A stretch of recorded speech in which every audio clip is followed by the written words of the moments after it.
혹시 아버지가 부자가 아니신가요? 그럼 제가 이야기 하나를 해드리겠습니다. 뉴욕 브루클린에서 가난한 흑인 이민자 가정에서 태어났지만 자신의 한계선을 깨부수고 예일대학교에 졸업한 사람이 있습니다. 지금은 변호사이자 기업가로 많은 부를 이룬 스칼렛 코크런이죠. 그녀는 말합니다. 정말로 돈이 필요하다는 절박함은 돈에 대해 제대로 알아야겠다는 인식으로 이어졌고요. 돈의 작동 방식을 이해하고 돈을 대하는 생각을 뿌리부터 바꾸어 나가자 그와 더불어 삶도 상상하지 못한 방향으로 변화하기 시작했다고요. 이 책은 스칼렛 코크런의 자산관리 강의 내용을 아주 쉽게 풀어쓴 그녀의 첫 번째 책입니다. 오늘 같이 읽어볼 책은 부자 아빠가 없는 너에게입니다. 저자는 말합니다. 이 책에서 경제적 풍요를 이루는 자기만의 방식을 찾는 법을 알려줄 것이다. 당신만의 정답을 찾을 수 있다는 내 말을 믿고 따라오기를 바란다. 그러면 나처럼 당신도 꿈꾸는 삶을 가질 수 있고 그런 삶을 평생 누리는데 필요한 자산도 키워나갈 수 있다 라고요. 이 책은 총 5개의 파트로 구성이 되어 있습니다. 1파트는요, 당신이 원하는 삶은 무엇인가? 그리고 이런 1파트에 있는 작은 장들이 있고요. 2파트는 잘못된 돈 개념 바꾸기입니다. 그리고 이렇게 소파트가 있습니다. 3파트는 돈 운영 능력 키우기입니다. 그리고 이 책의 핵심이 되는 7가지 능력이 담긴 소파트들이 나오죠. 4파트는 당신의 풍족한 삶을 다시 정의하라입니다. 그리고 비전과 안정성에 대해서 언급합니다. 마지막 5번째 파트는요, 나만의 돈 습관을 만들기입니다. 기존에 쌓았던 지식을 활용해서 결국 나만의 돈 습관을 만드는 장이죠. 이렇게 구성이 되어 있습니다. 이제 각 파트의 핵심적인 내용을 제가 정리해서 공유해 드릴게요. 첫 번째 파트입니다. 당신이 원하는 삶은 무엇인가? 생각의 스위치를 전환하라. 당신이 할 수 있다고 생각하면 할 수 있는 사람으로 비칠 것이고 그 믿음에 맞는 행동을 취할 것입니다.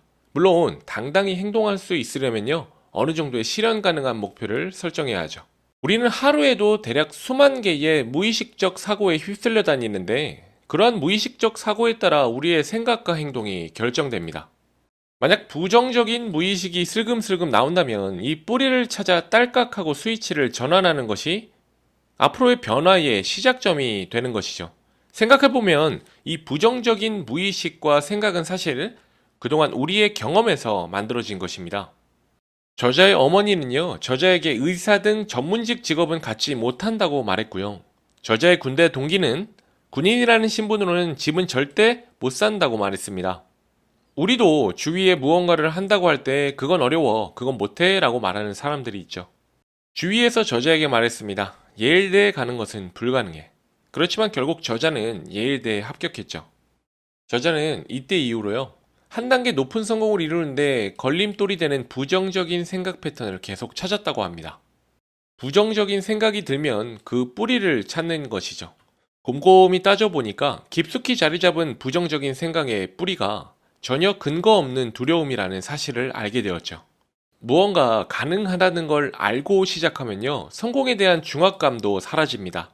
우리의 무의식이 우리의 생각을 좌우하고 생각은 행동으로 이어지고 행동은 부를 창출한다는 것이 이 작은 장의 핵심 이야기입니다. 모노폴리가 가르쳐 준 것. 모노폴리라는 게임이 있습니다. 보신 적이 있을 거예요. 부루마블이랑 비슷하죠. 이 게임은 내가 산 땅에 다른 사람이 걸리면 비용을 받는 게임이에요. 같은 색깔의 땅을 모두 독점하면요, 건물을 지을 수 있고 더 비싼 임대료를 받을 수 있습니다. 그리고 내가 원하는 색깔의 땅을 다른 사람이 사버리는 경우에는 상대와 협상해서 거래를 할 수 있죠. 저자는 이 모노폴리라는 게임이 현실과 굉장히 비슷하기에 많은 것을 배웠다고 합니다. 배운 점은 아래와 같아요. 돈으로 원하는 것을 살 수 있다는 것, 그렇게 산 것들로 더 큰 돈을 벌 수 있다는 것, 거래 당사자 둘 모두에게 만족스럽고 양쪽 모두가 더 부자 될 수 있는 거래도 맺을 수 있다는 것, 예상치 못한 지출이 발생할 때를 대비해 늘 어느 정도의 현금 자산을 남겨두어야 한다는 것. 이 4개죠. 그런데요, 현실과 이 모노폴리라는 게임에 다른 점이 있었습니다. 현실은 누가 먼저 가장 많은 돈을 모으느냐를 두고 경쟁하는 게임이 아닌 것이죠. 현실에서는 모두가 잘 살 수 있는 윤리적 자산 증식 방법도 엄연히 존재합니다. 돈의 세 가지 핵심 목적. 어떤 인생을 사느냐 결정하는 것은요, 단순히 돈의 크기가 아닙니다. 현재 가지고 있는 돈의 액수가 아닌 당신이 돈을 관리하는 태도와 방식이 향후 당신의 인생을 결정하게 되죠. 즉, 최고의 삶을 만들어내고 싶다면요, 돈에 대해 이해하고 돈을 효과적으로 사용하는 법을 알아야만 합니다. 먼저 돈의 목적, 즉 왜 돈이 존재하는지 이야기해 드릴게요. 돈은 기쁨, 안정성, 독립성이라는 세 가지 핵심 목적을 수행합니다. 먼저 기쁨이요. 기쁨은 삶을 가치 있게 해줘요. 돈으로 스타벅스 커피를 마실 수도 있고요. 헬스장에서 PT를 받을 수도 있습니다. 우리가 돈을 버는 이유가 궁극적으로는 행복한 삶을 위한 것이죠. 기쁨을 위해 돈을 쓰는 행위는 당연한 것입니다. 돈은 우리를 행복하게 만들어줄 물건과 경험을 살 수 있게 해줍니다. 두 번째 돈의 목적은 안정성입니다. 돈은 예상치 못한 일이 일어났을 때 보호받을 수 있는 안정성을 만들어줍니다. 사고가 나거나 병원비를 대거나 이런 예상할 수 없는 일에 발생할 비용을 감당할 수 있게 해주죠. 돈이 안전띠나 에어백 같은 이유입니다. 세 번째 목적은 경제적 독립입니다. 차츰 경제적 독립을 달성해 나가는 것이죠. 직업, 사람, 생활 방식이나 기타 환경에 대한 의존에서 당신을 해방시키는 것이죠. 여기서 독립이란 직장이나 자기 사업 같은 다른 주요 수입원을 잃더라도요, 매달 들어오는 돈이 늘 있다는 것입니다. 제대로 된 투자 시스템만 갖춘다면 돈 자체로 당신은 독립을 달성하게 되죠. 핵심은 게임 방식을 바꾸는 것입니다. 당신의 돈이 불어나고 있지 않거나 수입을 만들고 있지 않다면 돈이 가진 잠재력을 100% 활용하지 못하고 있는 것입니다. 풍요로운 삶의 새로운 정의. 저자는 학부 시절에 간호학과로 편입했다가요, 일주일 만에 경제학과로 전공을 바꾸었습니다. 법학대학원에 가기 유리한 전공일 거라고 생각했기 때문이죠. 공부를 하다가 우연히 들은 개인 재무관리 입문이라는 과목을 듣고요, 돈에 대한 사고와 근본적인 변화가 일어났다고 합니다. 이 수업에서 백만장자가 되는 가장 단순한 방법을 배웠다고 해요. 바로 적은 돈을 꾸준히 장기 투자하라였죠. 돈을 씨앗이라고 생각하면요, 지금 먹어버려도 되고 나중을 위해 어디에 보관해 두어도 되고, 혹은 심어서 더 많은 씨앗을 얻을 수도 있습니다. 씨앗 한 알이 시간 속에서 계속 더 많은 씨앗으로 증폭되는 그 곱셈의 시간이 바로 복리와 화폐의 시간 가치가 돈에 연동하여 작동하는 방식이죠. 돈 개념과 돈 습관. 이 세상을 살아가기 위해서는요, 돈이 필요합니다. 그렇기 때문에 돈에 대한 개념을 어떻게 가지고 있느냐에 따라 세상을 이해하는데도 미묘한 차이가 생기죠. 돈의 개념은 어떠한 경우에는 사람마다 정답이 다르고 어떠한 경우에는 모두 통용되는 정답이 존재하기도 합니다. 중요한 것은요, 자신이 가지고 있는 돈 개념이 스스로에게 정답인지를 한 발짝 물러서서 객관적으로 따져보는 것이죠. 또한 돈 개념은요, 살아가면서 조금씩 바뀌기도 합니다. 돈 개념을 바로 세우는 것만큼이나 중요한 게 바로 제대로 된 돈 습관을 만드는 일입니다. 돈 습관은 일종의 개인 맞춤 재무관리 체계죠. 자신이 만든 체계에 맞는 경우에만 돈을 지출할 수 있게 하여 당신이 세운 재무 목표와 인생 목표를 달성할 수 있도록 돕는 시스템이죠. 그렇다고 지나치게 아끼라는 말은 아닙니다. 돈 습관을 만들어 나갈 때도요, 지나친 경직성보다는 균형이 중요합니다. 5년 안에 별장을 사겠다는 계획이 착착 이루어지고 있다 하더라도요, 매일 매 끼니를 사발면으로 때우며 스스로 비참함을 느끼고 있다면 그것은 돈을 효과적으로 관리하고 있다고 볼 수 없습니다. 자산 관리는요, 현재도 최고의 삶을 살면서 앞으로의 꿈 같은 삶을 구축하는 데도 도움이 되어야 하는 것이죠. 이제 파트 2가 나옵니다. 이 파트 2에서는 사람들이 가지고 있는 일반적인 돈 개념들과 어떻게 그 개념들을 건강하게 만들 수 있는지에 대한 방법이 자세하게 나와 있어요. 돈 실수에 자책하지 마라. 후회되는 모든 선택을 실수라고 생각할 필요는 없습니다. 오히려 스스로를 좀 더 칭찬해줘야 돼요. 어떤 선택을 하든 그 순간 당신은 최선을 다하고 있는 것이니까요. 우리가 가치 있다고 생각하는 것, 알고 있는 것, 그리고 느끼는 것은 이제까지 경험들을 총동원하고 있는 것입니다. 선택할 때에는 이 순간만큼은요, 우리에게 최선인 것이죠. 지난 실수에 대해서 가치 판단을 하게 되는 그때에 우리는 문제에 빠져듭니다.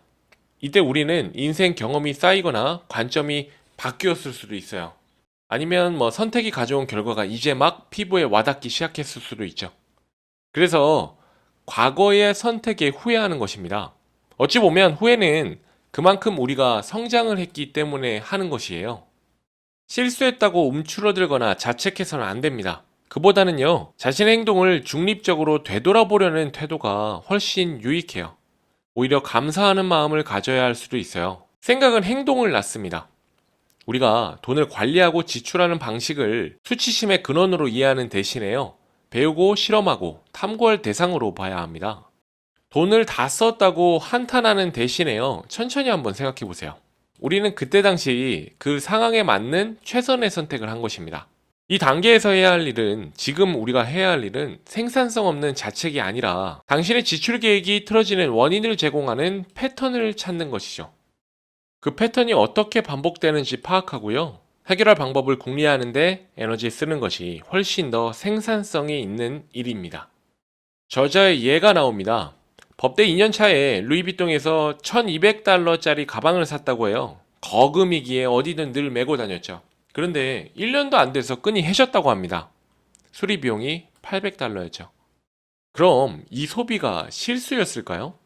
저자는 말합니다. 실수가 아니었습니다. 재정 여건이 괜찮아질 때까지 루이비통 가방을 사지 않는다고 결심하게 되었고요. 비싼 가방이라고 해서 대단한 귀중품처럼 다룰 필요가 없다고 생각하게 되었다고 합니다. 이 가방 사건을 통해서 쓸모있고 실용적인 교훈을 너무 많이 얻었다는 것이죠. 가방 하나 덕분에 나 자신, 나의 가치, 그리고 내가 내 돈을 어떻게 쓰길 원하는지에 대해서 많은 것을 파악하게 되었다고 합니다. 물론 그 순간에 자신을 측은히 여기고 왜 그런 결정을 했는지를 기억하는 일은 늘 쉬운 일은 아닙니다. 그렇지만 굉장히 중요하죠. 자신의 귀한 시간을 자책하는 데만 쓰면 중요한 교훈을 놓치게 됩니다. 대신 이전의 문제를 해결했던 방식을 생각해 내 마음의 위안으로 삼고요, 새로 배운 내용을 기억하며 앞으로 나가야 됩니다. 빛을 두려워하지 마라. 채무가 있어도 아무 상관이 없습니다. 채무는 무슨 일이 있어도 피해야 하는 뭔가가 아닙니다. 채무는 수단일 뿐이에요. 잘만 사용한다면 굉장히 유용해요. 빛은 시간을 벌기 위해 돈을 이용하는 일입니다. 이뿐입니다. 그러니 당신에게 시간이 돈보다 중요하고 또 신중히 현명하게 사용한다면 채무는 오히려 혜택이 될 수도 있습니다. 채무가 반드시 나쁜 것은 아닙니다. 오히려 자신에게 물어야 할 질문은요, 채무를 이용하면 당신의 목표에 더 가까워질 수 있느냐? 아니냐죠. 우리에게 부축적이란 개념은요, 궁극적으로는 경제적 독립입니다. 그 목표를 이루려면 은퇴 후 지출을 충당할 수 있는 소득을 제공할 충분한 자산이 마련되어야 하죠. 반면 채무를 갚아 나가면요, 당신의 전체 채무가 줄어들고 결국 지출도 줄어듭니다. 하지만 소득을 일으키는 자산으로 돈을 쓰고 있는 것이 아니죠. 결국 채무 상한 그 자체가 자산 축적은 아니라는 소리입니다. 즉, 빚 갚는 일과 부를 쌓는 일은 별개입니다. 채무를 줄이는 일이 가장 우선되어야 한다는 개념은 지나치게 일반화된 나쁜 조언이죠. 채무 상한을 언제나 최우선으로 두면요, 중요한 투자 습관을 키워갈 수 없습니다. 투자할 가능성도 줄고요, 투자 방법과 관련된 정보를 찾아다닐 가능성은 더더욱 줄죠. 활발하게 투자하지 않은 세월이 쌓여가면 따라잡는 일은 힘들어질 수 있습니다. 투자 습관은 근육과도 같거든요. 시간을 들여 단련하고 노력하지 않고 꾸준히 운동해주지 않으면 줄어들게 되어 있습니다. 채무에 대한 두려움을 벗어 던져야 됩니다. 그리고 우리가 추구하는 가치와 목표 달성의 도구로 인식해야 하죠. 돈 쓰기와 돈 모으기는 양자택일이 아니다. 부자가 되는 법에는요, 좋은 물건에 돈을 쓰면 안 된다는 항목은 없습니다. 부자가 되기 위한 많은 요소를 최대한 간단하게 분류해보면 결국 두 가지뿐이죠. 첫째는 수입보다 지출이 많으면 안 된다는 것. 둘째는요, 투자를 통해 시간 속에서 돈을 불려나가라는 것. 결국 관건은요, 수입과 지출 간의 차이, 그리고 당신의 투자 금액이지 당신이 어디에 돈을 쓰는지가 아닙니다. 이 사실이 너무 자주 잊혀져서요. 너무 많은 사람이 저력만이 부자가 되는 유일한 방법이고, 잔돈을 귀하게 생각하는 일에 무언가 도덕적으로 우월함이 있다고 생각합니다. 왜 부를 이루려면 너무 많은 것에 아니오라고 해야 할까요? 가고 싶은 좋은 물건을 가지면서도 활발하게 재산을 모을 수는 없을까요? 한 가지 방법은 바로 소득을 늘리는 것입니다. 절약하지 않으면 실패한다는 양자택일의 사고방식으로 사각지대가 생겨납니다. 이 사고방식에 의하면 금욕 수준으로 허리띠를 졸라매지 않은 모든 사람은 과소비에 문제가 있죠. 하지만 소비가 아닌 소득에 문제가 있을지도 모릅니다. 금융생활을 통제한다는 의미는요, 소득과 소비 습관을 전체적인 시각으로 봐야 하거든요. 불을 쌓는 일은 검소와 사치 중에 하나를 골라야만 하는 양자택일의 문제가 아닙니다. 이걸 반드시 기억하셔야 돼요. 지출과 저축도 마찬가지죠. 자산을 모아갈 때 지출이냐 저축이냐를 선택하는 것이 아니라 어디에 쓸 건지를 선택해야 합니다. 현재 자신에게 얼마나 지출할지를 결정하고 미래의 자신을 위해 불릴 자산을 얼마나 떼어놓느냐 결정해야 하는 것이죠. 돈은 행복만큼 중요하다. 돈보다 건강, 돈으로 행복을 살 수는 없다. 돈은 모든 악의 근원이다. 이런 말들은요, 큰 걸림돌이 되는 사고방식입니다. 사실 둘 중에 하나만 선택해야 될 이유도 없고요. 돈을 건강과 행복 같은 가치 있는 목표의 적으로 그려내야 할 논리적 근거도 없어요. 우리가 속해 있는 문화는요, 그냥 끊임없이 이러한 이분법을 강요하죠. 우리가 돈이나 돈으로 이룰 수 있는 것을 깎아내리면 내릴수록 우리 자신을 위한 행복의 공간이 점점 더 좁아집니다. 우리의 삶에 꼭 필요한 자원을 얻을 기회에 눈을 감는 셈이죠. 돈에 대한 부정적인 표현들이 담고 있는 의미와는 달리 돈과 행복은 사실 긴밀한 사이입니다. 그러니 돈에 대한 부정적인 사고의 뿌리를 뽑고요. 그 자체를 중요한 도구로 보고 유연하게 굴릴 생각을 해야 합니다. 현재 가진 돈의 크기는 문제가 되지 않는다. 당신보다 더 나은 사람이 있다면 당신보다 못한 사람도 있습니다. 노력이 부족해서 지금의 당신보다 더 나은 사람이 되지 못했다는 자책이든 부러움이든 좌절감이든 분노든 불공평하다는 기분이든 무엇이든 간에 이는 전혀 생산적이지 못한 태도죠. 어느 쪽도 당신에게 도움이 되지 않고 자아 실현과도 거리가 멉니다. 우리가 집중해야 할 것은요, 나의 과거에서 괴로움을 찾는 것이 아니라 장차 나의 미래에서 삶을 구하는 것입니다. 현 위치에 집중하고 이상과 목표와 일치하는 삶을 만들어내려면 무슨 일을 해야 할지를 생각해 보는 것이죠.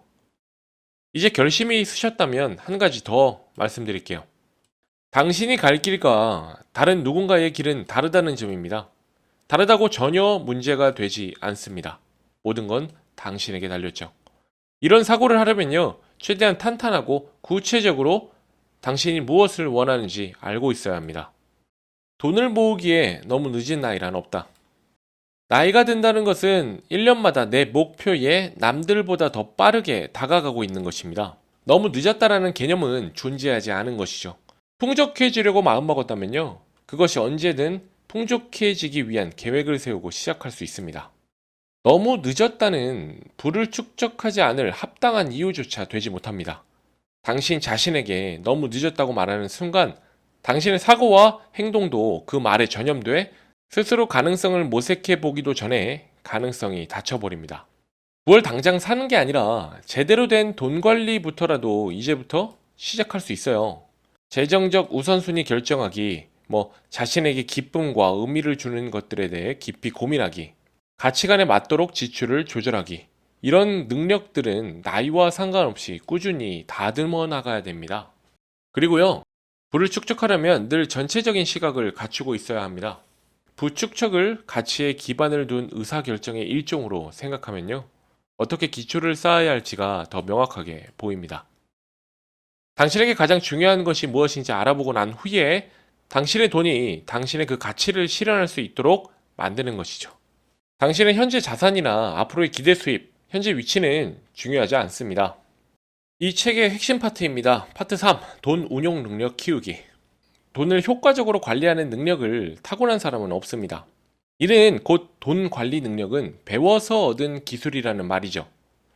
돈을 효과적으로 관리한다는 것은 7가지 핵심적인 돈 운용 능력을 갖추었다는 뜻입니다. 이 7가지는 이해, 결정, 벌기, 보유, 지출, 잃기, 키우기죠. 이 모두 갖추게 된다면요, 재정 능숙도가 완성이 됩니다. 게다가 이 능력들이 익숙해지면 자기 돈이 무엇을 할 수 있을지에 대한 사고가 확장되죠. 이게 바로 돈이 가진 모든 잠재력과 힘을 보게 되는 것입니다. 이 돈 운용 능력은요, 꾸준히 사용해야 해요. 그렇지 않으면 무뎌지죠. 한 가지 능력씩 공유해 드릴게요. 첫 번째 능력은 이해입니다. 가장 우선해야 할 일은 돈이 무엇이고, 당신을 위해 어떤 일을 할 수 있고, 어떻게 작동하는지 돈을 이해하는 것입니다. 이 이해 능력은요, 다른 6가지 능력의 전제입니다. 돈을 이해하는 과정은요, 또한 평생 해야 합니다. 이해력을 키워나가는 일을 절대 멈추면 안 되는 이유는요, 당신의 상황뿐만 아니라 세상도 변화해 가기 때문이죠. 주식이 무엇인지, ETF가 무엇인지, 퇴직연금을 어떻게 운영하는 게 좋은지 등등. 이 돈의 세계는요, 끊임없이 진화하고 있고, 그래서 이해가 필수입니다. 돈을 이해하면 그 장단점을 고려하여 자신에게 유리한 결정을 내릴 수가 있죠. 꼭 이해해야 할 것은 다양한 상품, 다양한 투자들이 우리가 살아가는 동안 변할 수 있고 또 변할 것이라는 점입니다. 그렇기에 이해의 안정적인 균형을 찾는 것도 중요하죠. 그렇다고 금융 관련된 모든 것을 깊이 파헤칠 필요는 없습니다. 해당 상품에 관한 공부는 그저 뛰어들지 말지를 결정할 수 있을 정도만 되면 됩니다. 이 정도로 충분히 이해할 수 있고요. 기존의 한물간 전략일 수도 있는 투자 방식에 갇히는 일도 막을 수 있죠. 이해하지 못하는 계약은 절대로 해서는 안 됩니다. 여기서 말하는 이해는요, 진정한 이해를 말합니다.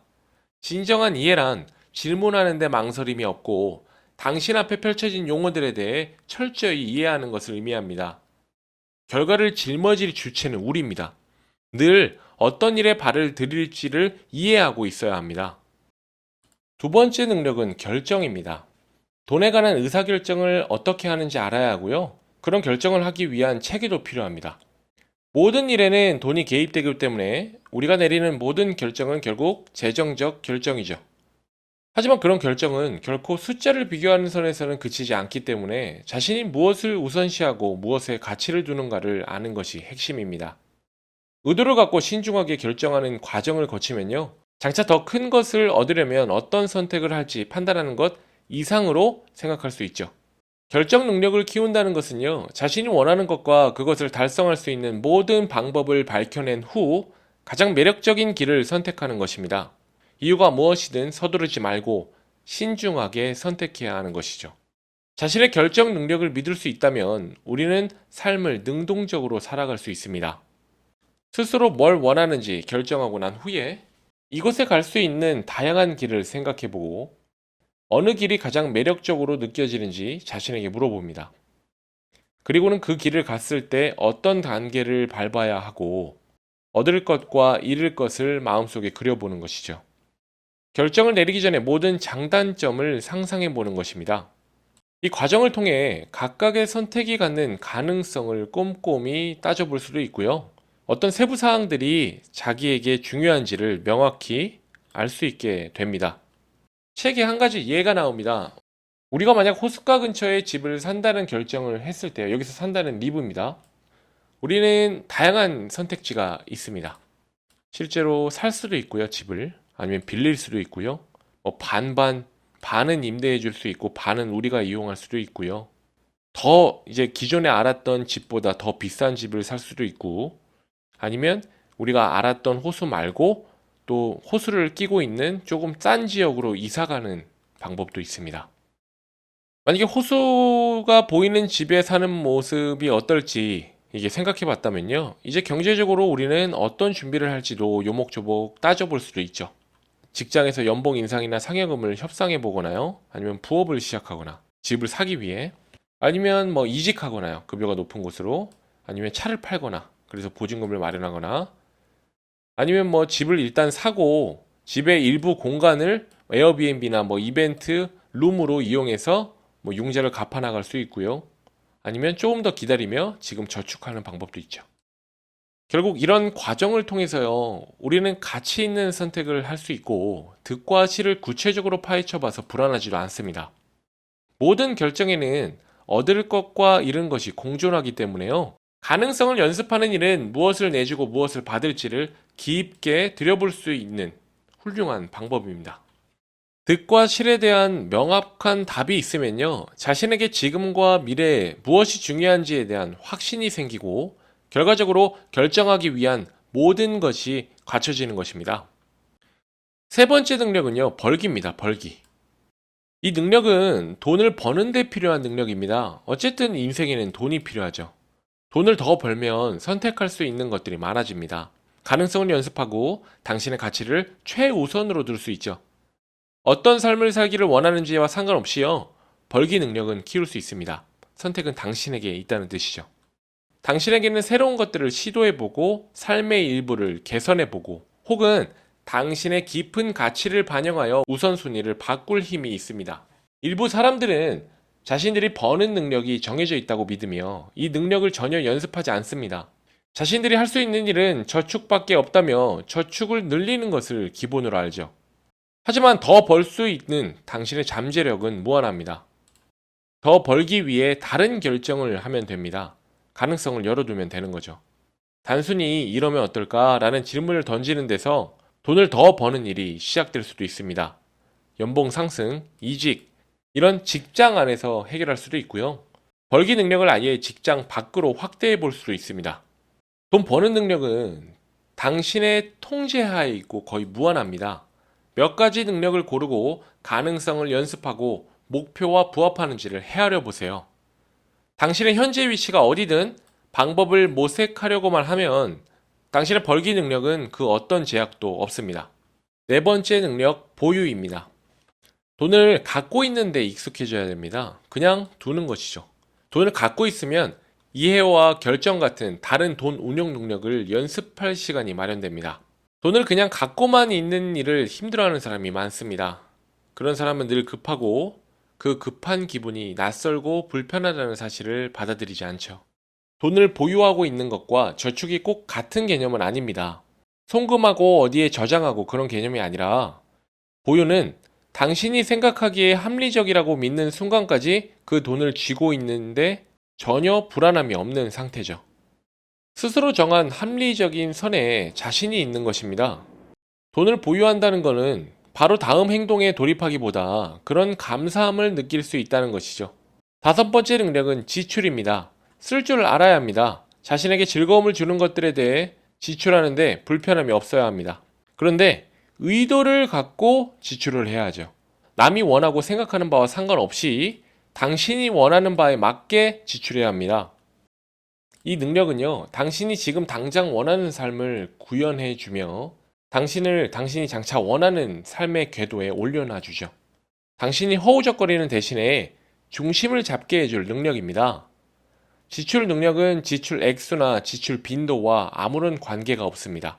대신 의도가 전부죠. 이 능력을 키우려면요, 대책 없는 지출은 피해야 합니다. 생각 없는 습관적인 지출은 의도적인 지출이 아니며 의도의 시작은 언제나 인지에 있습니다. 의도 있는 지출이라면요, 언제 어디서 얼마나 자주 얼마의 액수를 외식에 지출할 것인가 생각하는 것입니다.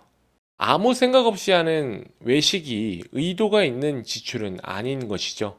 습관적으로 돈을 쓰는 일을 줄여나가다 보면요, 장차 어디에 써야겠다는 계획을 세우고 싶어질 것입니다. 계획을 세우면 의도 있게 지출할 구체적인 단계가 보이게 되어 확신이 없어 막무가내로 지출하던 습관에서 벗어날 수 있게 되죠. 일단은 자신에게 중요한 것들에 지출을 하세요. 당신의 삶을 살 사람은 당신뿐입니다. 어떤 것이 가치 있는가를 결정하는 주체는 당신이죠. 정리하자면요, 자신이 무엇을 원하는가 명확히 해야 되고요, 일반적인 사항에서 시작해서 구체적으로 파고들어야 합니다. 예를 들어 누군가가 요리를 대신해 주는 게 좋다면 일주일에 몇 번 누구를 고용하는지에 대한 사항이죠. 그럼 얼마가 들지 파악이 됩니다. 다양한 견적을 비교도 해보고요. 이 지출로 얻을 가치와 기쁨을 생각해 보세요. 그리고 견적을 다시 보고 합리적이라고 판단이 들면 이때 이제 지출을 하는 것이죠. 지출 능력이 강하다는 뜻은요, 남의 의견에 따라 지출하지 않는다는 것입니다. 지출 능력은요, 당신의 중심을 잡아주고 감사하며 현재를 살 수 있도록 해줍니다. 순간을 사는 것이 인생입니다. 그 일상의 순간순간들이 돌아볼 추억이 되는 것이죠. 우리는 이런 기쁨의 순간을 위해 지출해야 합니다. 여섯 번째 능력, 잃기입니다. 우리는 돈을 잃지 않으려고 했습니다. 하지만 살다 보면 그러기는 쉽지 않죠. 가전이 고장나서 새로 사야 할 수도 있고 이사를 해야 할 수도 있어요. 돈을 잃는 일은 어쩔 수 없는 삶의 일부입니다. 그런데도 그런 일이 닥칠 때마다 재앙 같은 기분이 든다면, 그래서 이런 부정적인 생각을 바탕으로 선택이나 결정을 한다면 최고의 의사결정에서 멀어지게 됩니다. 발전적인 뇌는 꺼지고 본능적인 뇌만 켜졌기 때문이죠. 물론 돈을 잃는데 편해지라고 해서 늘 리스크를 감수하라는 뜻은 아닙니다. 모든 일에 위험을 감수할 필요는 없지만 위험을 감수할 줄은 알아야 합니다. 돈을 잃을 수도 있지만 또 잘 될 수도 있고, 결국 그래야 부를 축적하는 과정의 일부인 위험 감수라는 개념을 이해할 수 있죠. 적응해 갈 수 있다는 자신감이 있으면 세상이 바뀌는 대로 당신도 바뀔 수 있습니다. 하지만 돈을 잃을까봐 너무 안절부절 못하면 안전한 결정은 하겠지만 최선의 결정은 못하게 됩니다. 돈을 잃을 수도 있다는 생각에 투자를 망설이는 많은 사람들이 좋은 예죠. 읽기 능력의 핵심은요, 감정을 다스리는 것입니다. 코로나19와 같은 격변이 닥치면 감정적으로 동요되는 것은 정상이지만 자신의 재정 상황에 대한 탄탄한 이해가 있다면 흔들리지 않을 수 있죠. 대중의 정서가 당신 재무 상황에 갖고 있는 생각에 과도한 영향을 미치도록 놔둬서는 안 됩니다. 행여 투자를 이미 하고 있더라도요, 돈을 잃을 거라는 두려움으로 불안에 떨 수도 있고 실제보다 부풀린 손실을 상상할 수도 있죠. 하지만 잃어도 괜찮다는 생각을 하게 되면요, 또렷하게 사실을 직시할 수 있습니다. 그래서 저자는요, 포트폴리오 가치가 떨어졌을 때 정상화되려면 저축액을 얼마나 늘려야 할지에 대해서 계산해 봤다고 합니다. 읽는 능력이 숙달되려면요, 안 좋은 일들이 일어날 수 있음을 인식해야 합니다. 하지만 한 가지 더 인식해야 할 것은요, 손실을 봤다고 자신이 돈을 잘 못 굴린다고 믿거나 더 큰 돈은 영영 벌 수 없다고 믿거나 목표 달성은 물 건너갔다고 믿지 말아야 한다는 점입니다. 어느 쪽이든 자기 것으로 받아들여 소화해서 더 나은 선택을 하는데 이용할 새로운 정보가 생겼다고 생각하는 것입니다. 우리는 시행착오를 통해서 성장합니다. 살면서 손실을 보더라도 목표를 이룰 수 있어요. 분노, 후회, 좌절에 빠져 자책하려고 하지 않으면 목표 달성이 더 쉬워질 것입니다. 극도로 리스크를 회피하면요, 자기 자신이나 돈을 지키게 될 거라고 생각할 수 있지만 정반대예요. 풍족함과 안정성이 커지기보다는 오히려 부족해지죠. 리스크와 손실을 참고 견딜 줄 아는 능력이 향상되면요, 정체를 막을 수 있습니다. 잠재와 가능성을 환영하게 되는 것입니다. 일곱 번째 능력, 키우기입니다. 마지막 돈 운용 능력이죠. 돈은 버는 것이 다가 아니고요, 투자를 통해 돈이 자신을 위해 일하도록 만들어야 합니다. 키우기 능력이 있다는 것은 투자의 진정한 의미와 실제 작동 원리를 알고 돈이 자동으로 불어나는 확실한 자산 증식 계획을 수립하기 위한 행동을 취한다는 뜻입니다. 돈을 가장 효과적으로 키우는 방법은 자신이 어디로 가는지 아는 것입니다. 키우기는 결국 미래와 연관이 됨으로써요, 장기적인 사고방식을 갖는 것을 의미하죠. 수백만 달러가 있는 계좌는 작고 꾸준한 행동을 통해서 시간이 지나며 차곡차곡 쌓인 것입니다. 사고방식과 목표는 키우기 능력에서 중요한 요소지만 투자에 대한 실질적인 지식도 중요하죠. 진정한 키우기 능력은요, 자극적인 기사를 넘어서 투자 세계 전체를 볼 수 있는 안목에서 나옵니다. 매 시간 혹은 매일 금융뉴스를 샅샅이 뒤질 필요는 없습니다. 어떤 대단한 리스크를 감수할 필요도 없습니다. 투자자가 된다는 것은요, 시간을 활용하는 확고한 자산 증식 계획을 수립하는 것입니다. 이 돈을 키우는 능력에는 행동이 따라야 합니다. 행동의 핵심은요, 수동적이 아니라 능동적이어야 한다는 것이죠. 수동적이지 않다는 말은 시장이 불확실해도 계획을 고수하는 일입니다. 앞서 공유드린 잃을 줄 아는 능력을 적용한다고 보시면 되어요. 최대한 쉽게 정기적으로 투자할 방법을 찾으세요. 투자 수익보다 값진 것이 바로 이런 습관입니다. 돈을 키우려면 단기 목표 때문에 원대한 장기 목표를 희생하면 안 된다는 점을 잊지 말아야 합니다. 결국 자신이 내린 재무 결정의 결과를 떠안고 살아야 될 주체는 자신입니다. 누구의 규칙도 필요 없습니다. 파트 4입니다. 당신의 풍족한 삶을 다시 정의하라. 어차피 한 번 사는 인생. 우리가 생각하는 행복으로 가는 길에서 이룩하고 싶은 일련의 목표들이 있습니다. 그런데 참 많은 사람들이 자신의 내면의 소리에 귀 기울이지 않으며 그 길을 그냥 따라갔죠. 자기 자신이나 자신의 꿈을 알아보는데 시간을 들이지 않습니다. 불편하잖아요. 그냥 따라가면 편하고요. 다들 가는 길이 당신도 가야 하는 유일한 길은 아닙니다.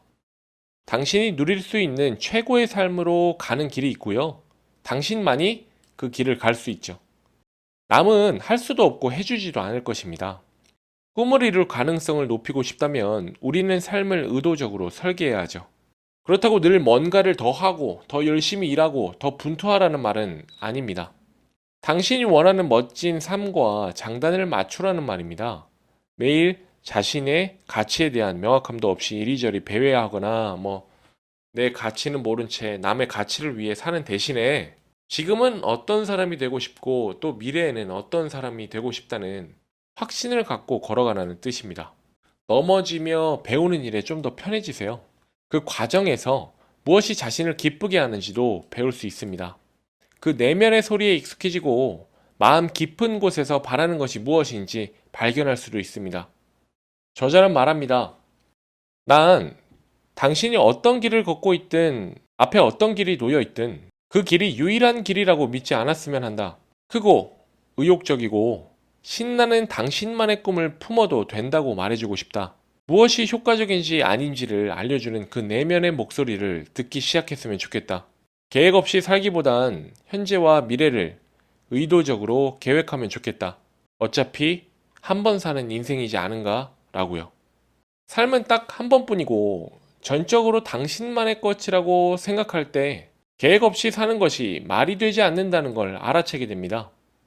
인생은 당신이 가진 모든 에너지와 시간을 미리 정해진 단계를 밟아가는 데 쓰라고 강요하죠. 해야 할 항목들이 모두 완료된 후에야 자신을 위한 계획을 세우라고 합니다. 그때가 정말 어떤 인생을 살지를 꿈꿀 수 있을 때라고 말합니다. 하지만 당신이 써버린 시간과 에너지는 돌려받을 수 없죠. 모든 단계마다 당신이 쌓아가길 원하는 것들을 쌓아가는 게 인생이어야 합니다.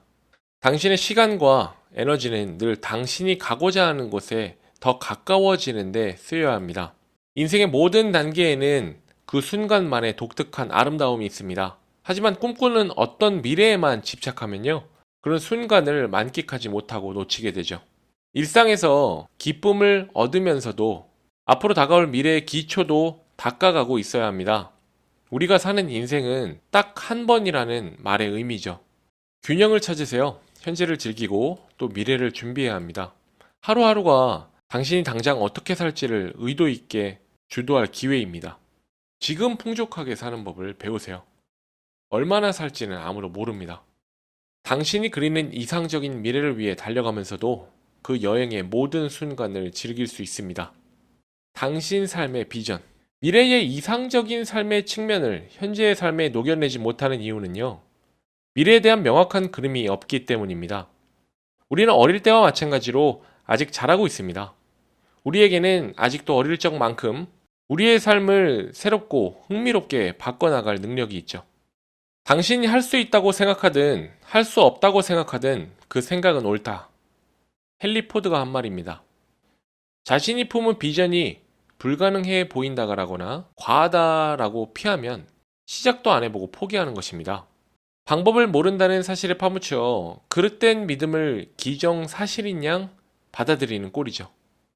내게 원하는 걸 각인해버리면 뇌는 무의식 중으로 달아올라 그 방법을 찾기 시작합니다. 이상이 없을 때는 차단해버리거나 무시했던 기회가 눈에 들어오기 시작하는 것이죠. 바람이 더 구체적이고 상세할수록 그 바람을 이루는데 무엇이 필요할지 더 명확해지고 행동으로 옮길 가능성도 커집니다. 목표는 미래를 위한 자산을 쌓아가면서 지금 살아가는 삶도 구축할 수 있는 전체적인 계획을 세우는 것입니다. 재무 목표와 인생 목표 세우기. 목표를 향해 달려가면서 늘 잊지 말아야 될 개념이 있습니다. 끝을 아는 시작이죠. 끝을 알고 시작하면 어떤 행동을 했을 때 그 행동이 결승점에 당신을 더 가까이 데려다 줄 것인지 아닌지 즉각 알 수 있습니다. 당신이 취하는 모든 행동에 큰 시야가 확보되는 것이죠. 끝을 염두에 두고 시작하면 인생에 대한 매력적인 비전 형성에만 좋은 것이 아닙니다. 비전에 장기적인 시야를 장착하면요, 일상의 재무 판단에도 의미가 부여됩니다. 인생의 비전을 갖고 출발하면 유연성도 늘어납니다. 인생은 깜짝 놀랄 일 투성이고 그럴 때마다 맞춰가야 하는 것이죠. 목표의 구체적인 금액과 이룰 시간을 정해야 합니다. 그럼 우리는 가면서 잘 가고 있는지, 수정할 건 없는지 계속 체크할 수 있죠. 이 목표의 크기, 숫자, 가격, 그 어느 것에도 고유의 도덕성 같은 건 없습니다. 얼마나 당신이 가치 있게 생각하고 그것이 당신에게 얼마나 가치 있는지만 있을 뿐이죠. 경제적 자유를 위한 지출. 안정성이 인생의 악천후를 견뎌낼 수 있는 자신감이라면요, 자유는 좋은 것을 추구할 수 있다는 자신감입니다. 당신이 품은 인생의 비전은 당신만의 것이기 때문에 자유는 그 비전의 일부죠. 당신이 주도하여 선택하면 됩니다. 선택지가 있고 당신은 원하는 걸 원할 때 할 자유가 있고 당신의 돈이 이를 가능케 해주죠. 이러한 자유를 이루는 데 필요한 돈이 경제적 자유 액수입니다. 경제적 자유 액수는 우리 대부분이 이루고자 하는 가장 큰 재정 목표를 의미하죠. 하지만 가장 크니 가장 힘들다는 뜻은 아닙니다. 사실 경제적 자유 액수의 속성은요, 경제적 자유라는 목표 달성을 위해 당신이 모아가는 돈이 투자를 시작하자마자 당신을 위해 일하기 시작한다는 점입니다. 가장 크니 복잡하다는 뜻도 아닙니다. 은퇴 자금으로 모으고 있는 돈이 돈을 벌게 되는 이유는 앞에서 다룬 복리와 화폐의 시간 가치 덕분이죠. 별다른 노력 없이도 적은 금액이라도 정기적으로 투자하면 시간이 쌓이면서 크게 불어날 수 있습니다. 결국 액수의 의미가 아니라 최우선의 의미죠. 저축액을 늘리기 위해 계획하고 행동하는 일은요, 꼭 완벽하지 않아도 최대한 빨리 할수록 좋습니다. 어떠한 지출보다 은퇴 자금에 먼저 돈을 떼어놓고 그렇게 자산을 키워가고 있다면 제대로 하고 있다는 뜻입니다. 장차 화폐의 시간 가치가 작동하게 될 것이며 저축 습관도 점점 강해지기 때문이죠. 빨리 시작할수록요, 당신 안에 빨리 자리 잡힐 것입니다. 골프를 치는 것처럼 깃발을 보고 한타 한타 정확하게 가면 됩니다. 잘못된 방향으로 300야드를 보내는 것보다는 정확한 방향으로 짧게 보내는 게 훨씬 낫죠.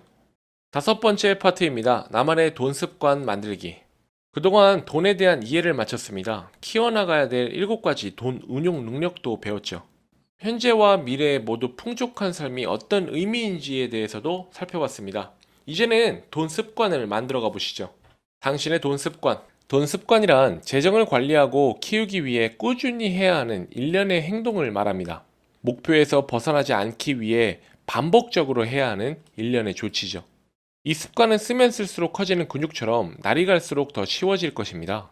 기억해야 될 건 습관은 연습이지 완벽이 아닙니다. 반복하는 일이며 진행하면서 조정하고 어떤 편이 나을지를 판단하는 과정이죠. 또 능숙해지면서 무슨 일이 있어도 지속해 나가야 합니다. 연습과 배움에는 끝이 없어야 하죠. 늘 개선의 여지는 있습니다. 연습하면 성장해 갈 수 있고 그간 이룬 성장에서도 배울 수 있습니다. 꾸준한 자산 확인. 현재 자신의 재무 상태를 살펴봄으로써 현 시점에서 최종 목적지까지 이르는 길을 계획할 수 있습니다. 자기 돈에 어떤 일이 일어나고 있는지 모르면요, 크고 칠흑 같은 어두운 방에서 출구를 찾는 것과 같습니다. 분명 출구가 있다는 건 알지만 자신의 현재 위치를 알기 전에는 어느 방향으로 가야 할지에 대해 확신이 없죠. 하지만 돈이 얼마나 있는지를 알면 야간 경기에 쓰이는 강력한 조명이 켜진 것처럼 출구까지 가는 가장 빠른 길은 물론 모든 것을 다 볼 수 있습니다. 확인해야 할 숫자는요, 현금 흐름과 순자산입니다. 이 둘은 마치 스냅 사진과 같아요. 어느 한 시기의 재무 상태를 포착해 당신의 평생 재무 상황이 어떻게 전개될지에 대한 통찰력을 주죠. 현금 흐름을 보면 현재 돈이 어디에 쓰이고 있는지를 볼 수 있고 지금부터는 어디에 쓰이고 싶다는 것을 결정할 수 있지만 순자산으로는요, 채무 대비 전체적인 자산을 파악할 수 있고 자산 증식 전략의 출발점이 될 수 있습니다. 삶은 돈을 어떻게 벌기로 하고 또 어떻게 쓰기로 하느냐에 따라서 직접 영향을 받아 하루하루가 달라집니다. 현금 흐름은 그러한 선택의 총량을 숫자로 보여주죠. 부자가 되기 위한 여정에서 어떤 전략을 취하느냐는 어느 선에서 출발하느냐에 따라 달려있고 이것을 알려주는 숫자가 순자산입니다. 지출 파악과 예산 조정. 돈 습관을 키우는 데 중요한 건 동사로서의 예산입니다. 계획보다 더 중요한 건 실제 행동으로 옮기는 일이죠. 동사로서의 예산이란 자신이 얼마나 꼼꼼히 계획을 고수하고 있고 상황에 맞게 조정해 가는지를 추적 관리하는 일입니다. 직접 해나가면서 꾸준히 연습하는 예산의 능동적인 측면을 말하는 것이죠. 예산 짜기는 계획, 실행, 조정 순으로 진행이 됩니다. 얼마를 쓸지 계획하고요. 어떤 방식으로 정리하든 눈으로 보기 쉽게 정리합니다. 마지막에 정리된 자료를 보며 계획과 실행의 차이를 파악하고 조정하는 것이죠. 지출 계획에는 유연성이 장착되어 있어야 합니다. 마구잡이로 쓰는 게 아니라요. 필요에 따라 바뀔 수 있도록 설계해야 하는 거죠. 이것이 균형입니다. 균형을 찾는다는 의미는 자신의 선택이 남은 올 한 해와 그 과정에 미칠 영향을 이해하는 것입니다.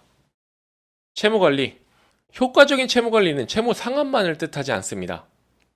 현재와 미래 모두에 당신이 원하는 삶을 만들어가는데 도움이 되도록 채무를 이용하는 것이 진정한 채무관리죠. 채무에 관한 확실한 전략이 마련되어 있다면 완전한 장악력을 느낄 수 있습니다. 새로운 빚을 지기 전에는 반드시 상환 계획을 고민해야 합니다. 그래야 정확히 어느 정도의 비용이 발생할지, 어떻게 갚을지, 부를 축적해 나가는데 어떤 영향을 미칠지 알 수 있죠. 목표는요, 점차 채무에 대한 의존을 줄여가는 것입니다. 채무는 최고의 삶을 이루는 데 이용할 수 있는 효과적인 금융 도구 중 하나지만 채무에 의존하게 될 때는 다른 방법이 전혀 없을 때여야만 합니다. 대출에 대한 의존을 많이 줄이면요, 다시 많은 방법이 열리죠. 어떻게 구매하고 어떻게 부를 쌓을지에 대한 선택할 힘이 생깁니다. 채무를 효과적으로 관리한다고 빚을 갚는 일이 최우선 과제가 되어야 할 필요는 없습니다. 가능한 빨리 갚아버릴 필요도 없죠. 효과적인 채무 관리는요, 채무를 포함한 여러 선택을 놓고 결정하라는 의미입니다. 채무를 대하는 최선의 자세가 최대한 빨리 혹은 최대한 천천히 갚는다는 의미는 아닙니다. 최선의 접근법은요, 균형 잡힌 상환 계획이죠. 균형이 실린 상환 계획이란 자신에게 맞는 시간 안에 빚에서 탈출해 나가면서도 삶의 다른 의미에 있는 우선순위를 놓치지 않는 정교하고 조심스러운 접근법을 말합니다. 높은 금액의 빚부터 갚을지 아니면 높은 이자율의 빚부터 갚을지는 철저히 본인 전략에 맞게 선택해야 됩니다. 계속 바꾸면서도 늘 과정이라는 점을 잊지 않아야 합니다. 목표는 발전이지 완벽이 아닙니다. 간소한 재무구조. 우리는 이제까지 돈 습관을 만들기 위해 많은 전략 수립과 계획 짜기를 연습해왔습니다. 이제는 간소화, 자동화, 그리고 정기 점검이라는 최소의 에너지를 쓰는 프로세스를 구축해야 합니다. 간소화란 당신의 재무기차가 최소의 부품으로 달리도록 하는 일을 말합니다. 다음은 간소화를 위한 점검표입니다. 쭉 한번 읽어보세요. 현재 가지고 있는 모든 체크한 액수 작성, 토스나 이런 거 서비스 많이 나와가지고 이러기 쉽죠, 요즘은. 수수료도 점검할 수 있고, 이자율 점검할 수 있고, 그리고 보유와 경비 나눠서 체크 계좌 선정하고요. 계좌 분리하라는 거죠. 그리고 하나의 계좌로 모든 수입이 입금되도록 설정한다도 있네요. 편하게 하려고. 그리고 이런 것도 있죠. 1년 계획. 이렇게 있습니다. 이 책을 읽으면서 굉장히 공감되는 부분이 많았습니다. 비록 영상은 길지만, 왜냐면 책 내용을 다 담으려고 했어요.